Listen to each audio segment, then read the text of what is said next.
Now, you're someone I've seen on mainstream media many a time absolutely smash out of the park, particularly in hostile environments.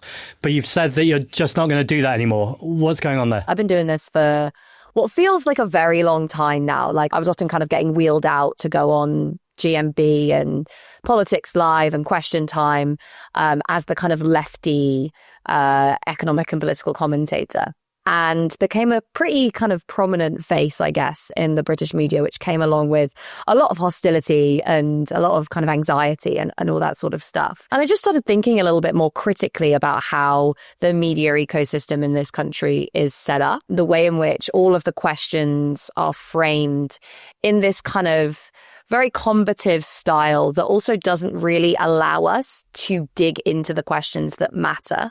If, for example, if we're talking about like a wealth tax, you'll end up being brought on and the debate will be, will a wealth tax mean that billionaires leave the country, right? And that will be the entire focus of the debate and the question. It will be, will this tax lead to billionaires leaving the country? You won't get to talk about why we need a wealth tax. You won't really get to talk about the levels of inequality. You won't get to talk about the extent of tax evasion and avoidance. You won't get to talk about the climate crisis, the crisis of democracy that is a consequence of this massive inequality. You'll just be focused really rigidly on this kind of like marginal question, which, whilst it's very important to politicians and decision makers, and of course the billionaires themselves, isn't really that relevant to most people's lives. And it certainly isn't relevant to the kind of broader political topic under discussion. But because that's the way the debate is framed, those are the only terms in which people think about the issue.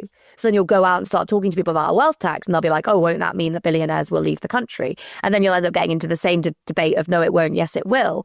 So it really like pushes you into defending ideas on a fundamentally hostile terrain and prevents you from doing what the left should be doing, which is questioning the purpose of this whole system. The irony that I've just come off GMB talking about a wealth tax, where they did shout at me several times, when they all just leave. Oh, well, there you go.